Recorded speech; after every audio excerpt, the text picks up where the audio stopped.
오늘은 고점 대비 75% 폭락한 넷플릭스에 대해서 아직도 주요 IB들이 투자 의견을 하향하고 있는 그런 상황이라서 넷플릭스의 반등 가능성에 대해서 확인해보는 시간을 가져보도록 하겠습니다. 넷플릭스는 오징어 게임 대박으로 투자자들이 착각이 시작된 종목이라고 할 수 있습니다.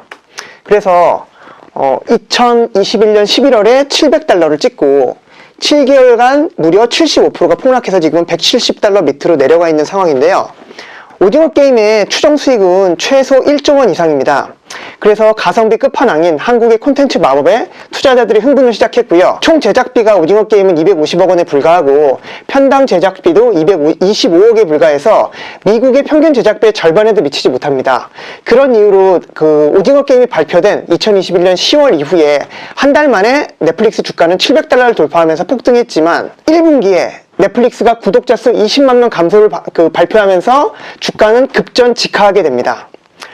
이 넷플릭스의 구독자 수 감소는 10년 만에 처음 있는 일로 경쟁사인 디즈니 플러스가 790만 명 증가하는 걸로 봤을 때 더욱 극명하게 대비가 되고 있는데요. 놀랍게도 넷플릭스는 2분기에 구독자 수가 200만 명 감소할 걸로 전망을 하고 있습니다. 이런 회사의 전망으로 인해서 넷플릭스 실적 발표 후에 헤지펀드 거물인 에크먼도 5천억 원의 손실을 봤다는 그런 추정이 나왔고요. 에크먼은 연초에 약 11억 달러, 그러니까 한국 돈으로 약 1조 5천억 원의 넷플릭스 주식을 매수를 했는데요. 넷플릭스의 1분기 실적 발표가 나온 후에 전량 매도를 했고 그로 인해서 약 5천억 원의 손실을 본 걸로 업계는 추정하고 있습니다. 증권회사들의 넷플릭스 의견은, 넷플릭스에 대한 투자 의견은 합리적일까요? 약간 뒷북이라는 생각이 좀 드는데요. 넷플릭스가 그 4월에 실적 발표를 한 이후에 주가가 그날 하루 만에 35%가 폭락을 했습니다. 그래서 무려 $236까지 좀 하락을 했는데요. 뒤늦게 UBS 증권은 $575에서 $355, JP모건 $605에서 $300, 웰스파고 $575에서 $300. 결론적으로 평균 목표 주가를 $600 선으로 잡았던 글로벌 IB들이 한꺼번에 다 목표가를 절반 이상 내린 그런 결과가 나왔고요. 근데 이게 주가가 빠지기 전이라면 좀 합리적일 수 있는데 이미 주가가 빠져서 주가를 따라서 목표가를 내린 게 아닌가 하는 생각이 좀 들 정도고요. 특히나 최근에 가장 이슈가 됐던 거는 2021년 6월 9일, 가장 최근이죠. 골드만삭스가 넷플릭스 투자 의견을 중립에서 매도로 내렸고요. 목표가를 $265에서 $186, 거의 현재가 수준으로 하향 조정을 했습니다. 그러면서 증권회사들의 투자 의견이 약간 그 주가에 선행하는 게 아니라 주가를 후행하는 게 아닌가 하는 약간 의심이 드는데요. 일단 그 투자은행들의 넷플릭스의 그 목표가를 하향한 이유는 간단합니다. 넷플릭스의 독주가 끝났고 경쟁사가 난립하기 때문인데요. 사실 넷플릭스의 경쟁사 난립은 어제 오늘 얘기는 아니지만 최근 들어 더욱 두드러지게 그런 경향을 보이고 있는데요. 넷플릭스의 경쟁사 난립을 좀 살펴보면 마블 등의 콘텐츠로 유명한 디즈니 플러스가 1억 3,700만 명의 구독자 수를 확보하고 있고요. 왕자의 게임 등으로 유명한 HBO 맥스가 7,700만 명의 구독자 수를 확보를 하고 있습니다. 그리고 아마존 프라임, 그리고 애플 TV 플러스 등 이외에도 다양한 경쟁사들이 넷플릭스를 추격하고 있는데요. 그로 인해서 넷플릭스의 2억 2천만 명의 구독자 수가 큰 폭으로 감소하는 건 아니지만 경쟁이 격화된다는 측면에서 넷플릭스의 좋은 구도는 아닌 것 같습니다. 그리고 또 문제는 넷플릭스에 제공하고 있는 콘텐츠들을 이 경쟁사들이 지금 회수하고 있어서 넷플릭스의 콘텐츠에 균열이 생기고 있는데요. 예를 들면 디즈니는 마블 시리즈를 회수하고 있고 워너미디어는 프렌즈를 회수했고요. MBC는 오피스를 회수를 했습니다. 그래서 이 프렌즈나 오피스 같은 경우에는 사실 넷플릭스를 이용하는 구독자들이 굉장히 좋아하는 콘텐츠라 조회수가 좀 많았었는데 이런 것들이 회수를 당하게 되면서 넷플릭스의 콘텐츠의 다양성이 조금씩 나빠지고 있다, 이런 해석이 좀 가능할 것 같습니다. 그렇다면 넷플릭스와 디즈니 플러스를 비교를 해보면 누가 더 유리할까요? 넷플릭스는 일단 업력이 짧고 디즈니 플러스는 업력이 좀 길죠. 그리고 쌓여있는 IP가 작고 쌓여있는 IP가 좀 많은 편이고요. 넷플릭스는 지금 열심히 오리지널 콘텐츠를 제작하고 있는데 이미 디즈니는 지식재산권, 그러니까 콘텐츠 지식재산권이 부자인 회사죠. 그래서 마블, 픽사, 스타워즈, 아바타 이런 좋은 IP들을 많이 보유하고 있기 때문에 이런 걸로 시리즈물을 만들어냈을 때 넷플릭스보다 조금 더 유리한 국면이 있을 것 같습니다. 한국에서는 넷플릭스가 굉장히 인기가 많지만 미국에서는 디즈니가 넷플릭스를 추격하고 있는 구도라고 좀 보면 될 것 같고요. 한국에서는 넷플릭스가 거의 볼 게 없다 하지만 여전히 인기가 많습니다.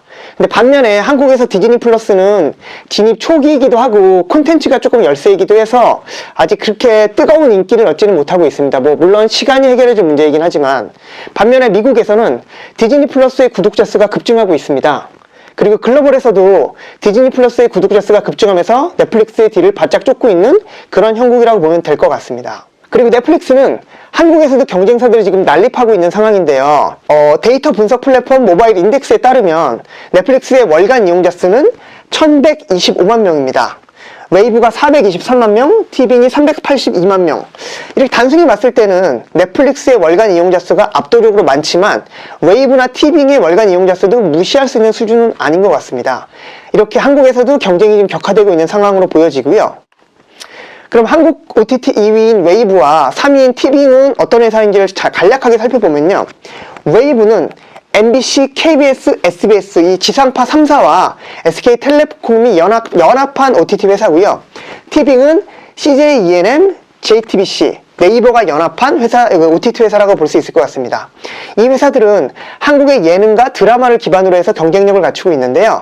그래서 지금 넷플릭스에는 미치지 못하지만 상당히 경쟁 구도를 형성하고 있는 그런 한국 시장의 모습을 보여주고 있습니다. 그리고 넷플릭스의 한국 월정액 가격을 살펴보면요. 동시 접속 4명이 가능한 프리미엄 가격 기준으로 넷플릭스는 17,000원, 티빙은 13,900원, 웨이브도 13,900원. 진입한 지 얼마 안 되는 디즈니 플러스가 9,900원이라는 저렴한 가격으로 지금 경쟁을 하고 있고요. 눈에 띄는 건 역시 넷플릭스가 가장 고가라는 사실이죠. 예. 그래서 넷플릭스의 가격 경쟁력은 티빙, 웨이브, 디즈니 플러스보다는 좀 낮은 편이다. 예, 이렇게 좀 해석을 할 수 있을 것 같습니다. 그렇다면 넷플릭스의 살 길은 무엇인가? 당연히 오리지널 콘텐츠를 제작하는 거고 이거는 어제 오늘의 일이 아니라 넷플릭스가 처음 출발했을 때부터 계속해서 유지해왔던 핵심 전략이라고 좀 보면 될 것 같습니다. 2018년에 14조 4천억 원의 콘텐츠 제작 금액을 투자를 했고요. 2019년에는 18조 5천억, 2020년에는 20조 8천억, 2021년에는 22조 8천억이라는 거금을 사용해서 계속해서 콘텐츠 제작에 많은 돈을 쏟아붓고 있습니다. 그로 인해서 구독자 수가 증가하는 선순환의 구조를 이루고 있는데요. 넷플릭스의 역대 드라마 인기 순위를 살펴보면 넷플릭스는 영어권 드라마 순위와 비영어권 드라마 순위로 나눠서 순위를 발표하고 있는데요. 브리저튼, 기묘한 이야기, 루시퍼, 루머의 루머, 위쳐 같은 이런 그 드라마들이 영어권 드라마에서는 인기를 끌었고요. 비영어권 드라마 순위를 살펴보면 오징어 게임이라던가 지금 우리 학교는 같은 한국의 콘텐츠들이 1위와 4위에 높은 순위를 기록을 하고 있습니다. 그래서 한국 콘텐츠들의 경쟁력이 상당히 높다는 것을 넷플릭스를 통해서 다시 한번 확인할 수 있었습니다. 그리고 넷플릭스 오리지널 한국 콘텐츠를 조금 더 확인해 보면요. 오징어 게임, 지금 우리 학교는, 지옥, DP, 스위트홈, 킹덤, 소년심판, 고요의 바다, 마이네임, 인간수업 같은 한국에서 아주 인기를 끌었던 좋은 한국 콘텐츠들을 넷플릭스가 많이 오리지널로 제작한 사실을 확인할 수 있었고요.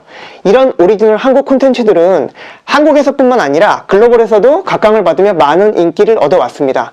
이로 인해서 글로벌에서 넷플릭스가 한국 콘텐츠로 조금 더 구독자 수를 확보하는 데 큰 도움을 받은 것으로 시장에서는 해석하고 있습니다. 추가로 인기가 있었던 한국 콘텐츠들의 시즌2가 지금 제작이 확정이 됐는데요. 이로 인한 주가 반등을 기대하고 있습니다. 시장에서는. 그래서 선풍적인 인기를 끌었던 글로벌 1등 오징어 게임과 지금 우리 학교는 DP 같은 정말 유명한 콘텐츠들이 시즌2 제작이 확정이 됐습니다.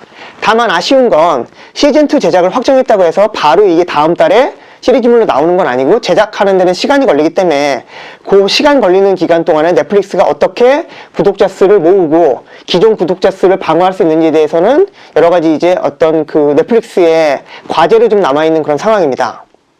결국 넷플릭스의 이 구독자 감소 문제를 해결을 해야 되는데요. 앞으로의 넷플릭스의 전략에 대해서도 같이 살펴보도록 하겠습니다. 넷플릭스의 글로벌 유료 가입자 수 현황을 살펴보면요. 2017년 말에는 1억 900만 명에서 매년 2천만에서 3천만 명씩 쭉쭉쭉 늘어서 2021년 말에는 드디어 2억 2,184만 명이라는 1억 명 이상이 증가한 그런 수치를 기록을 하게 됐고요. 그런데 그 2020년 1분기 넷플릭스의 글로벌 유료 가입자 수 발표 이후에 시장이 경악을 했죠. 그 이유는 10년 만에 처음으로 넷플릭스가 20만 명의 가입자 수 감소를 발표했기 때문인데요. 더 비교되는 건 같은 기간 디즈니 플러스는 790만 명의 구독자 수 증가를 발표했기 때문에 드디어 넷플릭스의 성장이 멈춘 게 아닌가라는 시장의 우려가 극명하게 지금 보여지면서 주가가 많이 하락을 했습니다. 넷플릭스의 지역별 가입자 수를 조금 더 세분화해서 살펴보면요. 미국, 캐나다 쪽이 비중이 34%, 유럽, 중동, 아프리카의 비중이 33%, 라틴 아메리카 비중이 18%, 그리고 아시아 태평양 비중이 15%의 구조를 보이고 있습니다. 여기서 조금 더 시장이 우려하는 가장 큰 이유는요. 상대적으로 평균 구독료가 높은 미국, 캐나다 쪽 감소가 조금 심화가 됐는데요. 1분기에 미국, 캐나다 쪽에서 마이너스 35만 명의 구독자 수 감소가 있었고요. 라틴 아메리카에서도 35만 명의 구독자 감소가 있었습니다. 이런 구독자 감소를 메꾼 거는 평균 구독료가 상대적으로 매우 낮은 인도 중심의 아시아 태평양 쪽인데요. 여기서 109만 명이 증가하면서 구독자 수 감소를 좀 늦추긴 했지만 어쨌든 1분기 전체적으로 구독자 수가 20만 명 감소를 해서 시장에 좀 충격을 줬습니다. 그런데 여기서 저희가 생각해 봐야 될 부분이 있습니다. 구독자 수가 2억 2천만 명이 한꺼번에 다 사라질까요? 상식적으로 그러진 않을 것 같고요. 북미에서 구독자 증가세가 멈춘 건 팩트입니다. 그런데 저희가 알아야 될 건 2022년 1월에도 넷플릭스는 미국에서 구독료를 평균 11% 인상을 했습니다. 그래서 만약에 향후에 구독자 수가 11% 감소하지 않는다면 넷플릭스의 영업이익은 중립이 됩니다. 그런데 만약에 구독자 수가 11% 감소한다면 2천만 명이 감소해야 되는 건데 그거는 비현실적이라는 생각이 들고요. 결국 넷플릭스의 수익성은 좋아질 수밖에 없다. 이런 해석이 가능합니다. 참고로 넷플릭스는 2분기에 구독자 수 감소를 200만 명으로 예상을 하고 있습니다. 그래서 2분기에 넷플릭스의 실적 발표에 따라 주가는 조금 변동성이 좀 커질 수 있는데 넷플릭스의 예상과 달리 구독자 수가 적다면 주가가 반등하는 계기가 될 수 있고요. 넷플릭스의 예상보다 구독자 수 감소가 더 커진다면 넷플릭스의 주가는 조금 더 안 좋아질 가능성도 있어 보입니다. 그렇다면 넷플릭스의 월정액 요금은 정말 비싼 걸까요? 이 부분에 대해서 저희가 약간 고민을 해봐야 될 것 같은데요. 넷플릭스의 한국 요금 기준으로 프리미엄 4인 동시 접속 요금은 17,000원입니다. 17,000원이면 4명으로 나눴을 때 1인당 4,250원 꼴이 되는데요. 지금 한국에서 평일에 영화관을 가면 영화관 관람 비용이 14,000원입니다. 이렇게 단순히 대비를 해보면 과연 넷플릭스의 한 달 구독료 4,250원이 비싼 걸까라는 의구심을 가지게 되는데요. 넷플릭스는 지금 수익성을 개선시키기 위해서 다양한 노력을 하고 있습니다. 그 일환으로 공유 계정 금지와 광고 삽입을 검토하고 있는데요. 현재 넷플릭스의 유료 구독자 수는 2억 2천만 명인데 넷플릭스에서는 공유 무료 구독자 수를 1억 명으로 추정을 하고 있습니다. 그래서 실제로는 3억 2천만 명이 넷플릭스를 이용하고 있는 걸로 추정되고 있는데요. 그래서 공유를 금지한다면 이익이 더 늘어나지 않을까 하는 생각을 하고 있는 것 같습니다. 추가로 광고를 삽입해서 수익성을 개선하려는 그런 계획도 가지고 있고요. 기존의 넷플릭스의 강점이 시리즈를 한꺼번에 공개해서 정주행이 가능하도록 만든 건데 이거는 소비자 입장에서는 유리하지만 넷플릭스 입장에서는 조금 불리할 수 있는 부분이라서 앞으로는 분할 공개를 통해서 구독자 수를 좀 묶어놓는 전략을 사용할 가능성을 좀 보이고 있습니다. 그런데 공유 금지가 생각보다 어려운 이유가 있습니다. 이 공유 계정이라는 거는 사실 넷플릭스가 처음으로 도입한 넷플릭스 고유의 모델입니다. 하지만 지금은 경쟁업체가 모두 도입하고 있는 업계 표준이 돼버린 상황이죠. 이 상황에서 넷플릭스가 만약에 이 공유 계정의 금지에 손을 대게 된다면은 경쟁력을 상실할 우려가 있기 때문에 넷플릭스 입장에서는 좀 조심스러운 부분인 것 같습니다. 반대로 광고 삽입은 해볼만 하다는 얘기가 많이 나오는데요. 그 이유는 일단 구독료를 받으면서 광고까지 하는 건 너무 뻔뻔하지 않냐 이런 부정적인 의견도 있지만 대부분의 구독자들은 이미 TV 광고에 익숙해져 있는 상황이라서 재미있거나 차별화된 광고라면 광고 거부감 우려는 생각보다 덜할 수 있다는 게 시장의 관점입니다. 그리고 최근에 넷플릭스는 수익성을 높이기 위해서 감원까지 단행을 했는데요. 넷플릭스의 직원 수는 11,000명입니다. 근데 이번에 150명을 일괄해고를 했고 이 수준은 넷플릭스 전체 직원의 1.4% 수준입니다. 그래서 감원의 절대 규모는 그렇게 크지 않습니다. 하지만 감원을 했다는 것 자체가 수익성을 높이려는 노력을 한다는 상징성이 있다는 측면에서 넷플릭스가 수익성을 높이기 위해서 다양하게 노력한다는 걸 저희가 좀 볼 수 있었고요. 넷플릭스는 앞으로 2억 2천만 명의 구독자 수로 뭘 해볼 수 있을까요? OTT 단일 최대 구독자 수를 보유하고 있는 상황인데요. 현재는 100% 스트리밍 수익 모델을 통해서 영업이익을 지금 얻고 있는 상황이지만 다양하게 확장을 할 필요가 있는 것 같습니다. 그래서 넷플릭스도 게임이나 쇼핑 등등으로 계속해서 이제 확장하는 모델을 연구를 하고 있는데요. 아직 가시적인 효과가 나온 건 아니지만 충분히 확장성이 살아있다는 측면은 넷플릭스의 긍정적인 요인인 것 같습니다. 넷플릭스의 가장 강력한 강점은요, 따박따박 들어오는 구독료입니다. 그래서 시장이 어려울수록 현금이 최고인데 넷플릭스에는 따박따박 구독료가 계속 들어오고 있고요. 일단 한국을 좀 살펴보겠습니다. 한국의 주요 OTT 영업이익 현황을 살펴보면요, 넷플릭스는 이익이 증가하고 있고 티빙 웨이브 왓챠는 계속해서 영업이익이 마이너스를 기록을 하고 있습니다. 조금 더 상세히 살펴보면요, 티빙 웨이브 왓챠 한국 3개사는 2020년에 적자가 385억이 났는데 1년 지난 2021년에는 적자가 1,568억 원으로 4배 이상 증가했습니다. 그래서 한국 OTT 3사인 티빙 웨이브 왓챠가 콘텐츠를 만들면 만들어낼수록 구독자 수가 같이 증가하지 않는다면 적자는 더욱 심각하게 확대될 가능성이 높습니다. 반면에 이미 글로벌에 2억 2천만 명의 확고한 구독자 수를 구축해놓은 넷플릭스는 2020년에 5조 5천억 원의 이익을 달성했는데 2021년에는 7조 4천억이라는 더 큰 금액의 흑자를 달성하면서 굉장히 안정적으로 수익을 내고 있는 그런 상황입니다. 그래서 오히려 영업이익으로만 따졌을 때는 한국의 OTT가 위기 상황이 아닌가 그런 생각이 들기도 합니다. 그렇다면 미국은 어떨까요? 넷플릭스는 미국에서도 안정적으로 영업이익을 달성하기 위해서 지난 10년간 꾸준히 구독료를 인상해 왔습니다. 그래서 10년 전인 2013년 3월에 스탠다드 요금 기준으로 7.99달러로 시작을 했는데요.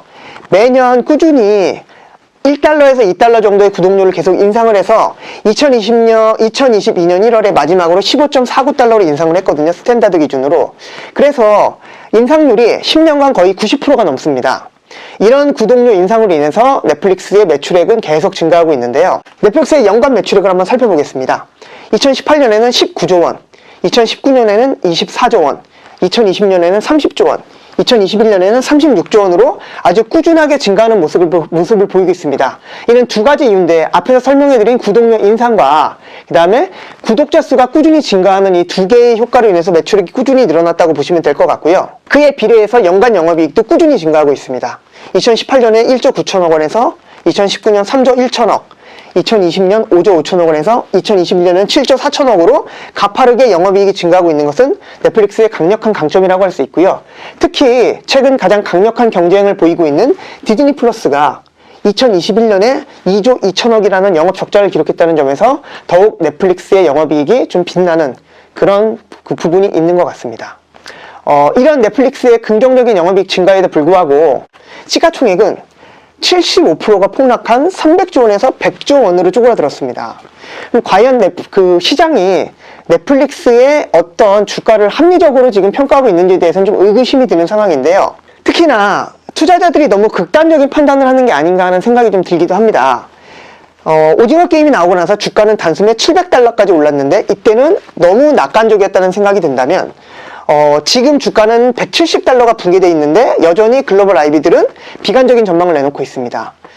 주가가 7개월 만에 75% 폭락했는데도 170달러가 너무 비싸다고 생각하는 건 너무 비관적인 생각이 아닌지 그런 생각이 들고요. 또 참고로 아까 2017년에 넷플릭스 구독자 수가 1억 명이었는데 지금은 2억 2천 명입니다. 거의 1억 명 이상이 증가를 했는데도 불구하고 2017년 말에 넷플릭스 주가는 200달러였기 때문에 거의 4년 전 주가를 지금 현재 주가로 보이고 있다는 측면에서 넷플릭스의 주가가 좀 저평가된 건 아닌지 그런 생각이 들고요.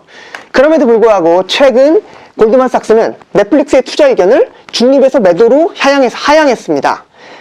가장 최근에 2022년 6월 9일에 골드만삭스가 매도 의견을 하향해서 이 자료를 좀 가져와 봤는데요.